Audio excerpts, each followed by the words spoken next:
Jesse Freeston from the Real News Network reporting here from Toronto. I'm here in front of the Toronto Police Headquarters, and a few hundred people have gathered to denounce what they see as abuse of power by Toronto police over the last few days. By the time the speakers began, the hastily organized rally had drawn more than 1,500 people. This followed the incarceration of roughly 1,000 people, the largest mass arrest in Canadian history. According to police, 70% of those arrested were never charged, under a provision called breaching the Queen's peace. Some of those released shared their experiences at Monday's rally. Obstruct? She's got conspiracy to commit mischief? There were strip searches, and in my cell, women were asked to bend down and spread their legs.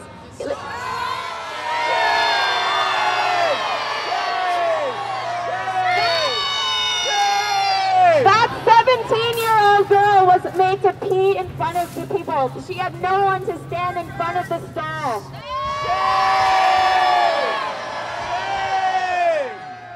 Filmmaker and journalist Amy Miller was reporting for the G20 Alternative Media Center when she was arrested. She gave her testimony at a press conference on Monday.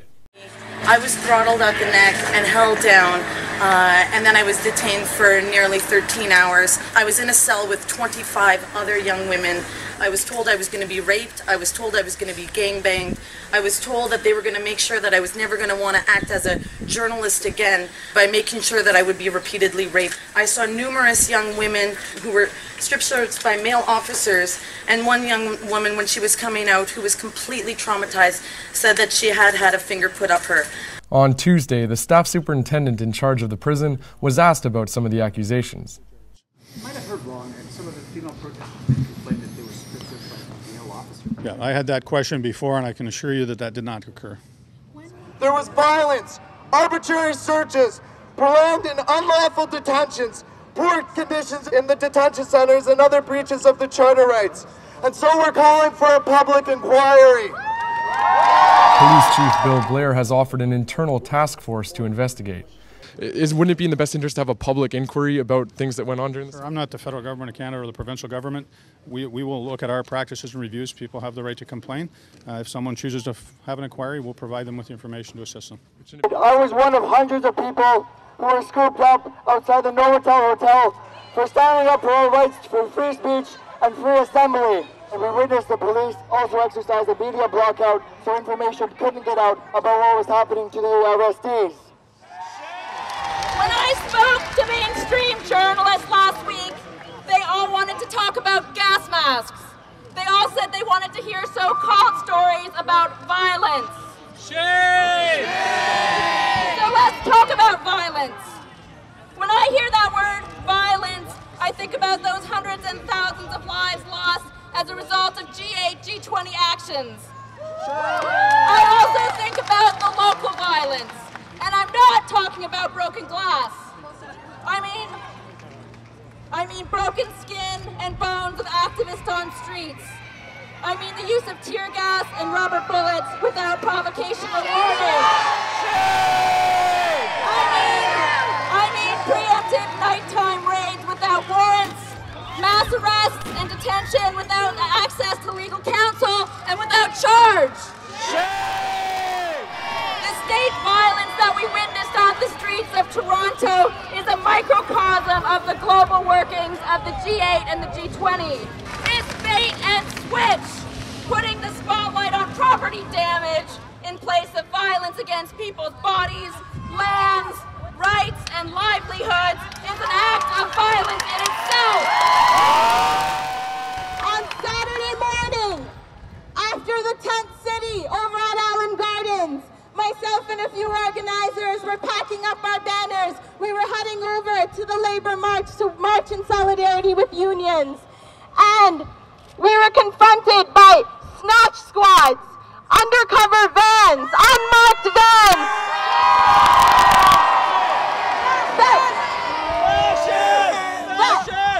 That cut off our taxi cab, opened the doors, dragged out our organizer, threw him into a van.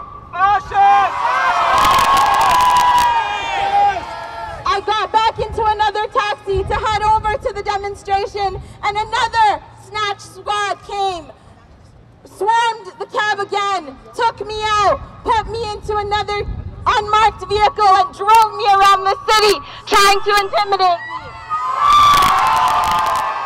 This footage shows a snatch and grab at a jail solidarity protest. This time the target was Washington, D.C. based independent journalist Lacey McCauley.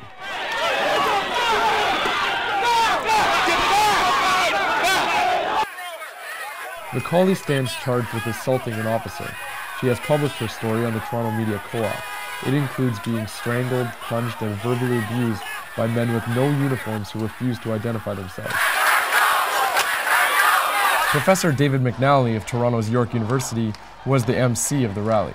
The police at Queen and Spadina arrested every demonstrator they could get their hands on. You're all going to be arrested for conspiracy to commit mischief.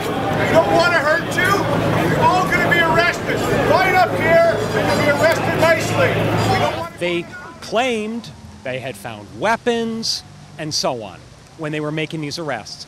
Then, an hour and a half later, police spokesperson comes on the television news and says to us, "We've released them all."